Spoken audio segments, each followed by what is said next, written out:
Was there a trigger that made you want to start this? I think I just got to a really low point where I was just fat and miserable.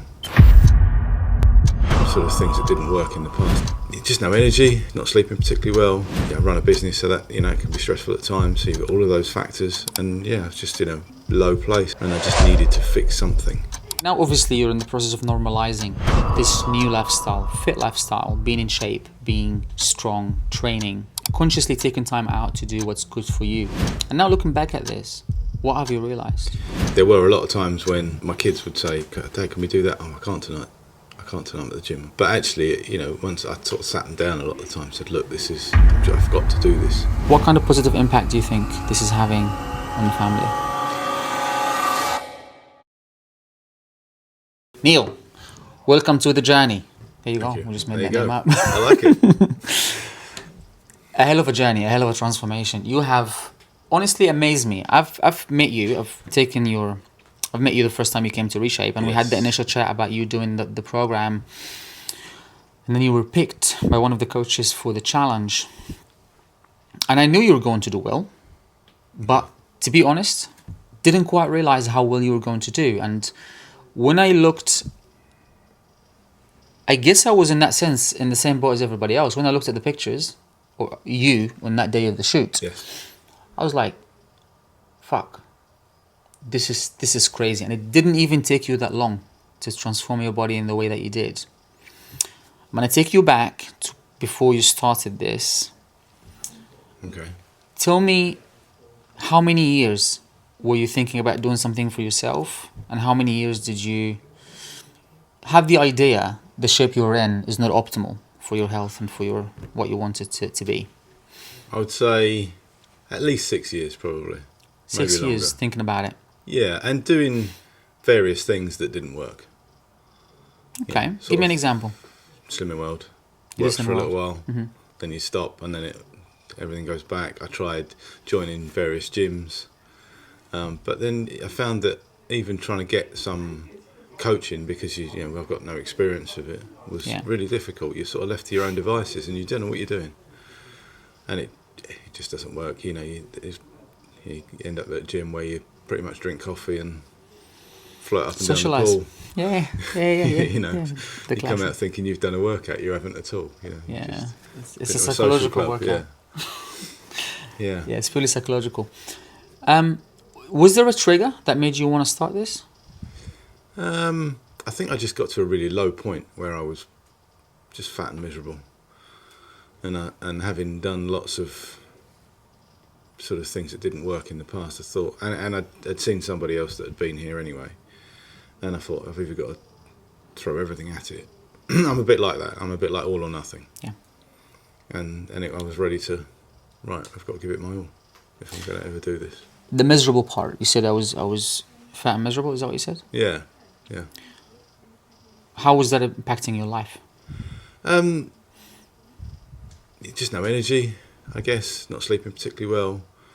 Lots of, I run a business, so that, it can be stressful at times. So you've got all of those factors, and it's just in a pretty low place, I suppose. And I just needed to fix something. The business, the usual stresses of life every day that you experience, they're staples. Like, you're not going to shut the business, are you? But it happens. Exactly, yeah. But what you can control is your capacity and how well you're able to deal with something.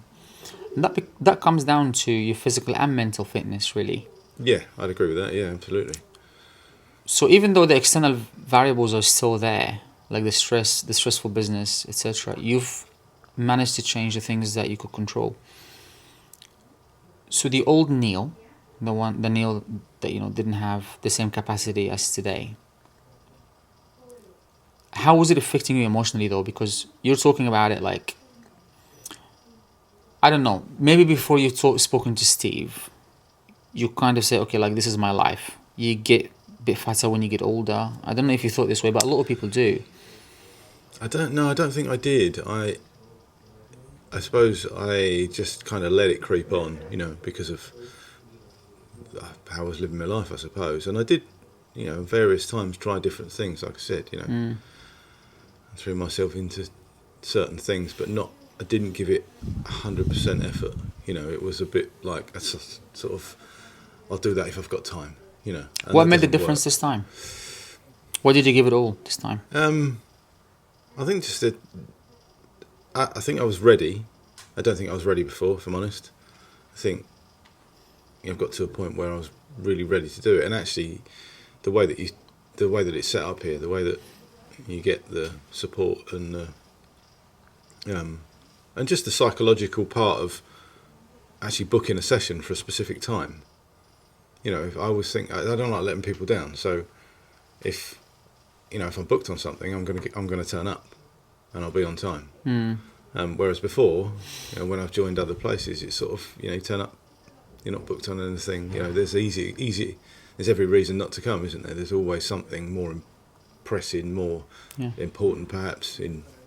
Although it's not more important, but you think it's more important to do. So it's easy to go, I won't go tonight because I've got something to do. Whereas I think there's a psychological part of being booked onto something.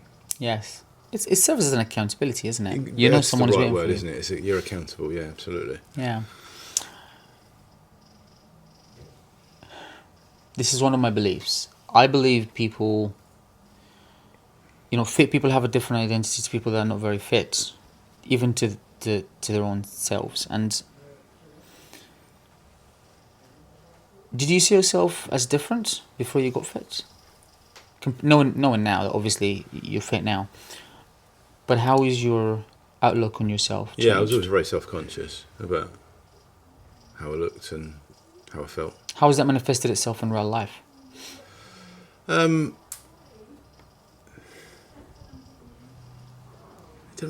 don't think I tried to not let it affect me too much, but if I was going, I don't know, example, going on a boat trip with a load of friends, and they're all fairly fit, and I probably wouldn't take my shirt off. Silly little things like that. And is it silly though?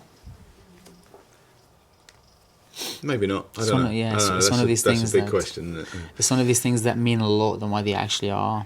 And if you're not happy with yourself, what's actually left? And I always, when people see the photos of me beforehand now, I often say, "Oh my God, I didn't realise you were that big," because I hid it. You hid it well. Big baggy jumpers in the winter, and dark clothing, and and that's not the answer. The answer is to get rid of it. You can control it, so why not? Okay, the energy thing you spoke about. You said you didn't have great energy. Yeah. When you had a bit too much weight.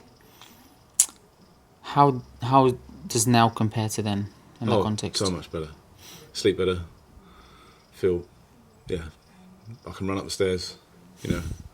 Remember the first thing you said to me when I walked up the stairs? You asked me if I'd run up the stairs when I came here for day one. Yeah. Did you run up the stairs? No, I'm about out of breath at the top of the stairs. That was not a good question to ask. But I did wonder, to be honest. You were out of breath. Yeah, I was ridiculously unfit. It was awful. It's easy to forget about yourself though when you run a business, when you have a family, and when you have other responsibilities in life. Yeah. As men, I honestly, genuinely believe this, because everything is your responsibility, as it should be. This is not a complaint. We often put ourselves last.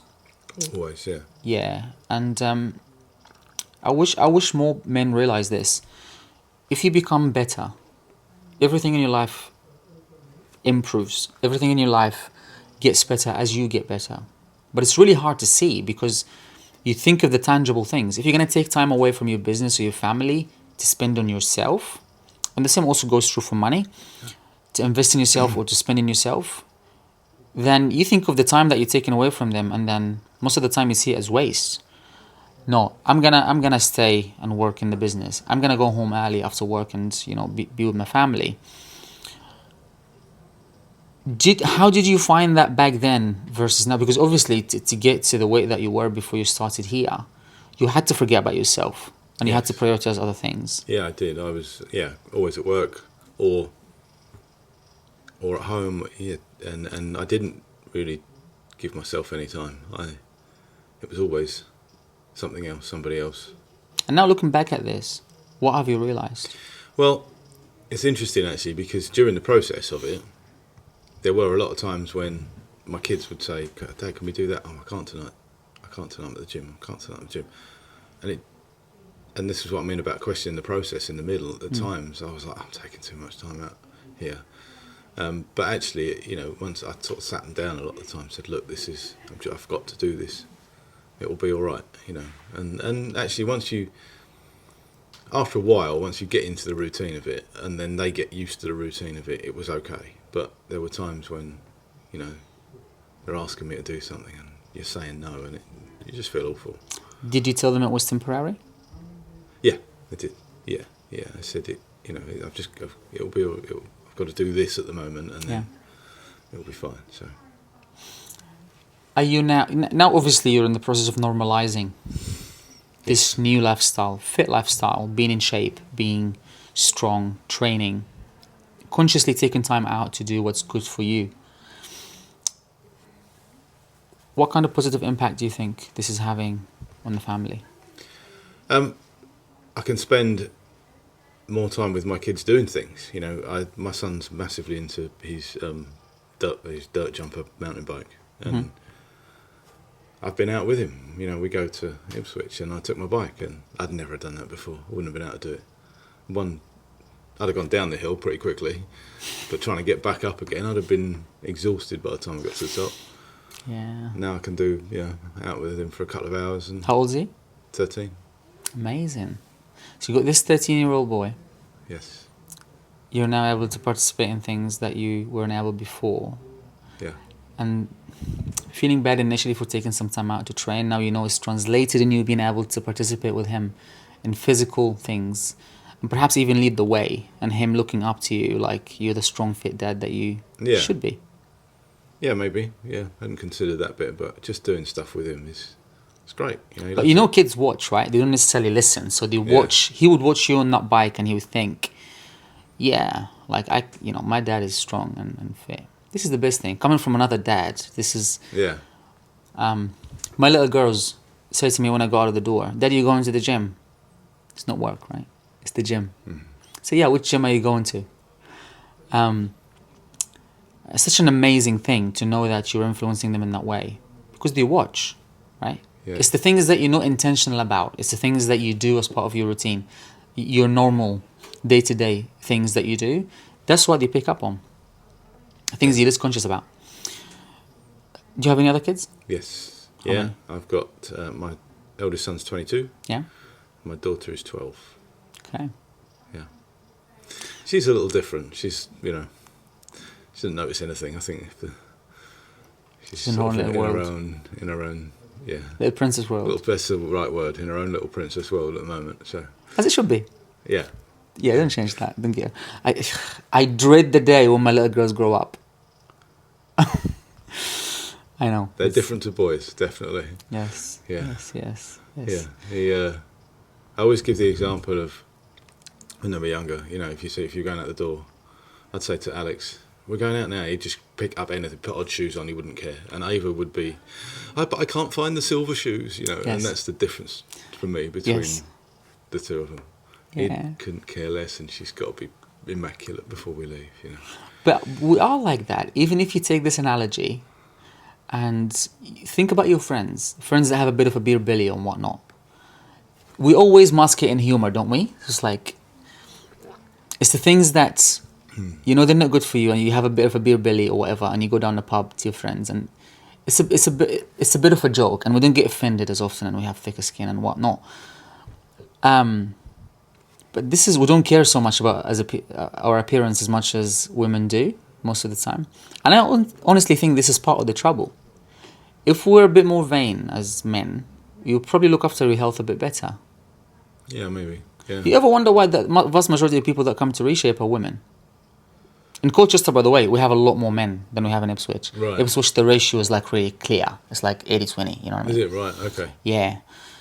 And ReShape started and did well because of the women that believed in it and needed what we do in the beginning. So a lot of these people would go to David Lloyd and commercial gyms and try to get fit and do diets as you did, and it wouldn't work, and then they came to us. Exactly what I did, yeah. Yeah, right? And then they bring their friends when it works. It's like buying a good washing machine. It's the analogy I give about ReShape, buying a really good washing machine, you tell your friends about it. Yeah. So that's what happened. And then ReShape did really well. It was after the lockdown. And I was like overwhelmed by the interest from women versus men. It was so clear. Why? So I had to think about it and I had to work it out. And women do care about their appearance, and appearance is part of their identity. Not just to the world, but to themselves as well. Okay. So how they look determines how they see themselves. A lot more so than men. Which is why they want to look good, and that if you do it the right way, obviously it translates in good health. But yeah, men are a bit of idiots with it, to be honest. Like just laugh about it, right? It doesn't help anything. Yeah, it's exactly what we do, isn't it? Yeah, I would have done the same thing. Yeah. A lot of the times it's deeper. A lot of the times you're actually not happy with it, but the laughter, it's almost like it acts as painkillers. It's something to mask it with. Yeah, it is. You hide it behind humour. Yes. Definitely. I know several people do that. Yeah, and it's like we hide shame in humour as well as men. It's like the default thing that we do. Yeah, it is, yeah. Which is good and fun at the time, because you're not supposed to be depressed about it. But perhaps if you feel bad about it and you're honest about that. And also the other thing, you would change it, wouldn't you? If you're honest about how you feel about it, you would change it. But the other thing also, women are much better at being vulnerable. So talking about what they're not happy with. Yes. Like, I'm overweight, help me. I think as men, we're proud, aren't we? We don't like asking for help, do we? It's the ego. Yeah, perhaps it is. Yeah, It's the ego. When I came, it took me. I think that the hardest part of the whole process is walking in the door the first time, because you're going in and asking for help, aren't you? It's not a man thing to do. It's not a man thing to do. No, quite This right. is why suicide rates among young men is a lot more than amongst young women. Yeah. Do you ever think about that? Because you don't talk. No, it's terrible. Yeah, you're quite right. Yeah. Yeah. They're much less likely to go for therapy. Hiding behind this, everything's okay. I'm a man. We're fine. I'm fine. This is it. Just suck it up. Just move on. Just do the right thing. And to be honest with you, the social makeup doesn't also help it, because if you talk about something and you try to be vulnerable to your male friends, they often take the piss. Yeah, absolutely. Yeah. So you just stop talking. So I think more awareness is needed there. But as far as this is concerned, if you look at yourself, and this is what I wish people do, you look at your body, and the way it looks tells you something about your health. So for example, we know if men store too much fat around the belly, that is telling about maybe how soon you're going to get diabetes or your blood pressure. And if you step on a scanner and it tells you your visceral fat is too high, that's a red flag. So you need to address that pretty quickly otherwise, and especially if you're in your 40s or 50s. Yeah. Because things don't get better by themselves at this age. No, it's hard. Definitely harder, isn't it? Yeah. And now we know the facts. But when this happens, I think when men look at themselves like this, and the first indication is that I'm not happy or my body has changed, you should think about it from a health perspective. Do it for your health, not just for aesthetics. I think for me it was I didn't think about the health, if I'm honest. It was more about I hate how I look, don't like, and I'm uncomfortable. Nothing fits properly, everything's and I suppose when I say I felt I didn't have any energy, I didn't really realise that until I started the process, how bad that was. It was just a normal day, it was normal. But as you start the process and you start to get fitter and you start to get more energy and you start to sleep better, you realise how bad that was. Yeah. But that wasn't my initial motivation. Those were the benefits that I didn't consider.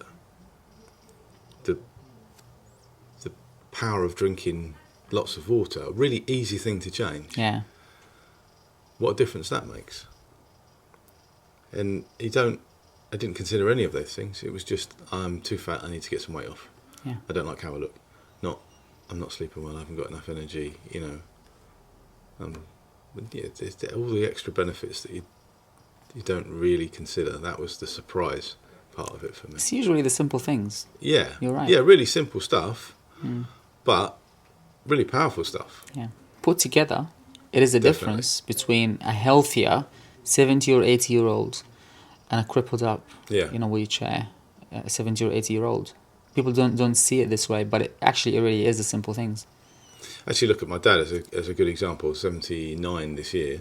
Fit as a fiddle, plays golf 4 times a week, lives in Spain, so great lifestyle. Yeah. But a good balance, and that's I want to be like that. That's awesome. But that was you in your 40s, in a lot worse shape than your dad in his 70s.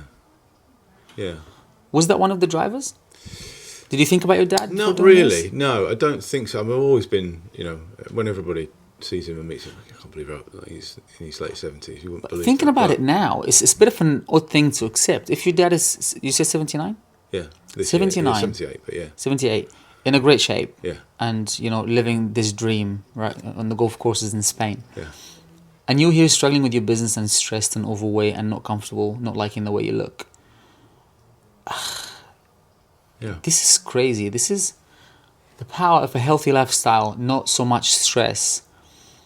Maybe even sun, because Spain has a bit more sun than here. I think it's a massive factor. Yes, I agree. I agree. Yeah, coming from a sunny country, trust me, I know. Yeah, there's nothing more depressing than a grey November day in the UK. So. Waking up, looking out of the window, and it's raining and cloudy shit. Speaking about your dad, you had this story when after the transformation, you went to meet him in the airport. I went to pick him up. Yeah. Oh, tell me about the story from the beginning. So, he hadn't seen me. When did he see me last time?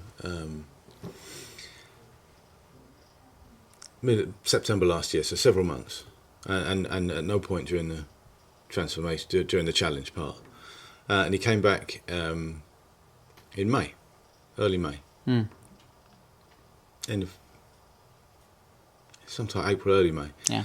And he hadn't seen me at all through the transformation, through the challenge. Sorry, and I deliberately we occasionally will video call, and I hadn't done that at all. I just spoke to him on the phone and do any of those things. And so you had it all planned. Kind of, yeah. It wasn't a plan to meet him at the airport particularly. I didn't want him to see the process. I wanted to see I wanted him to see the end result. And it was my son that was going to pick him up from the airport, and I said, I'll come with you. So we went to the airport, and normally we would wait outside, but we parked up and went in, and I sort of just stood round the corner, and my son waited for my dad and my stepmom to come through. They came through and gave him a hug, and I walked towards them, and he just didn't even notice. He did, and I said, "You can say hello then." He walked past you? Yeah, pretty much. Oh. Oh my God! When I said, "Are you going to say hello then?" So he recognized you from your voice. Yeah, and he just sort of took one look at me, and he a moment to take it all in. Oh my God! He was absolutely shocked. What was the impression you got? What was the feeling that you saw on him? He was really pleased and really proud. It was great. He was shocked, and for days afterwards, he kept saying, "I can't believe it! I can't believe it! I can't believe it!" This is amazing. This is really amazing. That was a great feeling. It was good. Yeah, it sort of validates everything when you get things like that. Yeah, the amount of hard work you put in that challenge, though. Yeah, it's people think we do miracles here. It really isn't. It's just the dedication of the people that follow the program. Sure, accountability plays part and all these things part, but the desire had to be there. You had to want it to that degree to commit to the program the way you did. Not me, no one else could have coached you towards something that you don't want to attain. So it's really important.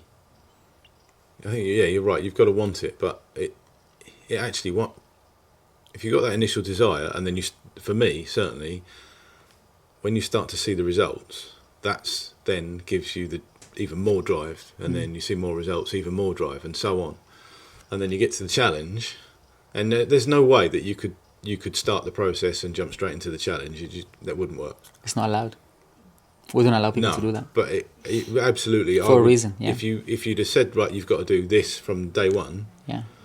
I wouldn't have come back. It would have broken you. Yeah. It would have broken your spirit. Yeah. And you probably looked at the whole thing like it's maybe something that is out of your reach at this point, which would be detrimental, Yeah.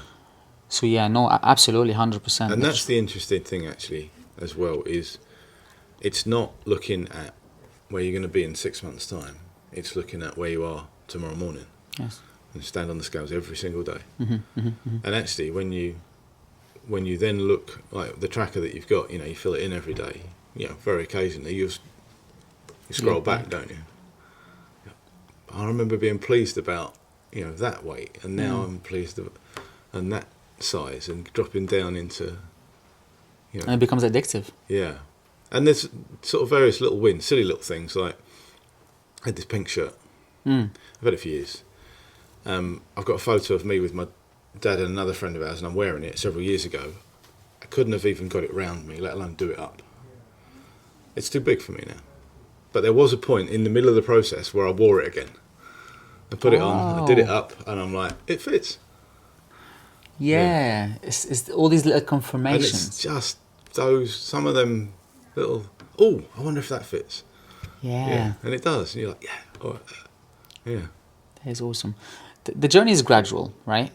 So as you've experienced it, a lot of highs and lows, including emotional. Oh yeah, some dark days too. Tell me a bit about a couple of maybe the low points that you remember. I think somewhere around probably a few months from when I started, I sort of hit a bit of a plateau. Mm-hmm. Where weight's not going down. I mean, you're still building muscle, I suppose, but you're not seeing the dramatic results that you see at the start. You get that sort of bit in the middle, and that tests your motivation at that point. Yes. I still carried on. I still turned up. Still trusted the program, but I did question it a few times. Am I doing this right? Is this right? Yeah, and I spoke to Jose about it, and changed a few little things, but there are those moments. Yes. And there are some. I mean, certainly during the challenge, how am I going to do all of this? Yeah. That some of those parts of the challenge were challenge. That's why it's called a challenge. But to try and do everything that's required and fit everything else in, and try and get 7 to 8 hours sleep. That was from the moment I got up in the morning to the moment I went to bed. It did not stop. Yeah, well, it's paid off. How do people around you respond to that lifestyle change? Because I say this, ReShape is not about the training, and any program that will change your life, that will create this routine that will serve you for the rest of your life, certainly in your older years, has to extend to what you do outside of the gym. This does, and we ask you in the nicest way possible. Sometimes we take control of what you do outside of the gym, and we tell you what to do. How do people around you respond to that? Most people were very supportive because they knew what I was doing and why I was doing it. There's the occasions that sort of test. Birthday party, for example, 60th birthday of a friend of mine. I went along when everybody's have a drink. One won't hurt. What? Why? I actually said to people, why does it matter to you what I'm drinking? Yeah. I'm fine. Yeah. Yeah. I mean, my treat if I went out was a sparkling water instead of a still one, With a lime? Yeah, maybe a squeeze of lime. Yeah. This is great. This is what a true lifestyle change results, unfortunately. Sometimes questions and sometimes criticism. A little bit, Again, another occasion, everybody was another birthday party, and it was a dinner. And I said, "Well, I'll come along after." Why aren't you coming for dinner? Because it doesn't fit with what I'm doing. Won't matter, just once. And but you would have the supportive ones. You would have the supportive ones that understand it and want the best for you, and the ones that get it. These are minor little, just things that. Of course. Most people were fine. But. Of course. I was speaking about this earlier today. People have an identity of who you are in their head, so there are a few things that makes up Neil in anyone's heads that you know. And the minute you start changing these things, they get uncomfortable. It's just the mere fact that you're changing makes people around you uncomfortable, and the closer they are to you, the more uncomfortable they become. And then the true test arises, which is, do you want what's best for me? And if you do, you see the benefit in what I'm doing, you see the positive change that I'm gradually realizing. And then you will be on board and you will be supporting me despite the discomfort, right? Which is what we should expect from people around us. But it's a lot more often in the women community, it turns into bitchiness, because part of it is maybe jealousy, part of it is like, have different ulterior motives. For men, the pressure comes different. I think it's more, certainly in social environments. Yeah, a lot of social pressure. That was the only real. Yeah. For men, it's so true when it's like that. The only other things that were really tricky was some certain work events. You know, an exhibition. You go to an exhibition centre for 2 or 3 days, and you've got to find food, and it's just pre-packed sandwiches or burgers or chips or something, and spend hours trying to find something, and everybody's just eat. Just eat a sandwich, for goodness sake. No, I want a salad. I can't find a salad. You think with the aliens, with the strange ones, you think how life has been set up around here. Your journey is amazing. One of the transformations that I can truly look at as a coach, as a nutritionist, and as someone who's obviously watched this whole thing and think this is one of the most amazing things I've witnessed happening. And when you put the two pictures together, the before and the after, the challenge is almost unbelievable. And we had actually people questioning it. People question us, like, do you give people steroids? Yeah. You must like starve them until they get this lean, etc. And it's because they don't know, they don't understand what works and what doesn't, perhaps. And it's not usual. So the results we put out there are completely unusual to what you see. Yeah. In fact, other gyms don't put out results like this because it's never good enough to put out. I am very proud of what you've done, and it's a testimony to your mental strength and your commitment during the program. It makes me so happy, working with people like you, honestly. Thank you. Yeah. And the one thing I will tell you, you have already inspired a lot of people that have come here, friends and people that even know who you are, seen the video, and then they came here because of you. So the inspiration is like out there and it's making people act, which is amazing. That's great. That's perfect. If anybody sees it and can be motivated by it and do it, that's great. Yeah, because when you see someone it's different, but people know you. Because I guess you run a business and you interact with people a lot, and then they see Neil, so shit, like he's really done this. I want a bit of that too, and this is the positive vibe that we're trying to create. And I certainly do these in the hope of inspiring people. What would you give advice to the old Neil that was struggling for 6 years prior to starting ReShape? Oh, wow. Yeah, what would I say? I don't know. Knowing everything you know today and everything you were doing back then. Make it harsh. Yeah, I'd probably, tell him to stop hiding behind it and deal with it. That it took me a long time to be ready. And so I think I'd probably say that a bit sooner, a bit earlier on. And stop pretending that you can. Do you have any regrets about doing this? No. None? No. None at all. Okay. No. What would you say to someone who perhaps in the same shoes that you were before starting this? What advice would you give them? Go for it. I mean, that is what I've said to most people who've asked me a question, the people that have joined. What's it like? To go for it and trust the program. That is the biggest bit of advice I would give to anybody, is trust the program. I questioned it loads, especially when, I plateaued or things needed changing, or, certainly some of the volume of food I was eating, that was a struggle. And I questioned it. I even spoke to Jose a few times about, am I really supposed to be eating this much food? This doesn't seem right, Trust the program. That's definitely the one piece of advice I would give anybody. We've overfed you into being fit. That's what we did. I mean, during the first few weeks of the challenge, I get to the last meal, I can't eat this. I cannot get there. It's crazy because it's unconventional. It's so unorthodox, it doesn't make any sense. Yeah. I'm like, oh my. Even at work, I work behind with other guys in an office at a desk, and you're eating again. I know. I've got this huge salad, and then 2 hours later I got another one. It's like, you can't be. Are you sure that you're doing this right? Get the protein in, I'm just babe. doing what they're telling me. Yeah. Well, I was making these plans, so you can blame me for it.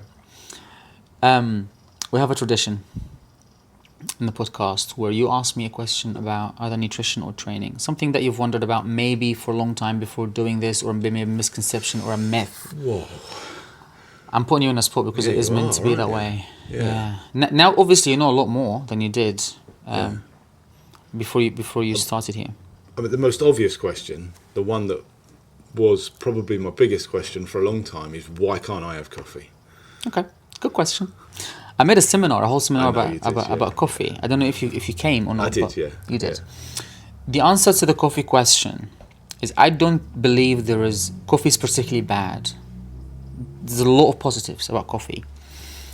But in the context of someone in the West who is stressful, runs a business, and the stress has showing the fruit on how they look. Because our bodies, physiologically, they express the imbalances of our physiology sometimes in the places we store fat in our bodies. Okay. So if you're stressed, you store fat in your lower stomach, and ladies, in the thighs and lower stomach. Coffee, because it has a trigger for stress, it's not particularly good for people that are chronically stressed. Yeah. So we eliminate before we moderate. Coffee is not bad always. It's just in the context, if your body's already prone to stress, it's wise to take it away for some time and then to bring it back gradually and slowly. But then when you're addicted to coffee, because it is addictive, you can't necessarily make that decision for yourself. So it needs someone to come and make the decision for you and say, stop it. It's not. Moderating when you're addicted never works. No, and that is true. Yeah, that is true for all the other substances. Completely agree with that. Yeah, you've got to literally stop, haven't you? Right. Same with, I drank, and I wouldn't say to excess, but that was another thing, you stop, and people that smoke, there's no good saying I'm going to cut down 100%. or you've just got to stop. Yeah. And also alcohol. Yeah. I have this conversation all the time with people. When you drink a lot, when you binge drink, for example, a lot of people drink on the weekend, and when you binge drink on the weekend, it's really hard for you to moderate that, because the minute you open this bottle of wine, you're going to drink it. It doesn't matter how much you're not going to have a glass and then put it away. People are not able to do that. So the best thing to do is to eliminate it for a while, establish independence from the substance, whatever it is, because coffee is, I believe, is a drug. And if you dispute that, cut it out for some time and have a shot of espresso. And the impact it has on you, it exceeds the most powerful drugs that you can have. See, I don't experience the hyper sugar highs and lows and caffeine highs and lows that people talk about. I don't seem to. It just means you metabolize it well, and it's a different thing. It's a bit like alcohol. So some people metabolize alcohol a lot better, and some people can have just one glass of anything and they get drunk. Yeah. So it depends, but yeah, it's the individuality in metabolizing all these substances is a thing. It's true, but for most people, if you're stressed, coffee doesn't help. So eliminate it, and then have a strategy on how you're gonna introduce it. And the strategy should be drinking your coffee in the morning, just one coffee in the morning from beans. Don't use instant coffee or processed coffee. From beans in the morning, wake you up, and then don't drink any during the day, because caffeine stays pretty strongly in your blood for about 8 hours. Which means if it's anything shorter than 8 hours before you go to bed, it will affect your sleep. And it stays in your blood overall for about 12 hours. So this is why when you wake up in the morning, in the first maybe hour or two, you have your coffee, and then you've got the caffeine kick that you needed for the day, and don't drink anymore. See, I was quite happy with decaf, and I still now, I would quite happily drink decaf. So it's the taste for you? It's the taste, it's not the caffeine. Yeah, I can take it or leave it. Caffeine is fine itself. Coffee is the most powerful antioxidant on the planet. It's pretty powerful in the benefits that it gives to people. But the downside overweigh the positives when it comes to this particular topic, which is stress. There you go, good question. Yeah. Again, I'm proud of you. You smashed it, and you'll continue to smash it. This is now a lifestyle for you, as I hope to be for anyone who has transformed. It needs to be a staple. It makes you better in every other area of your life.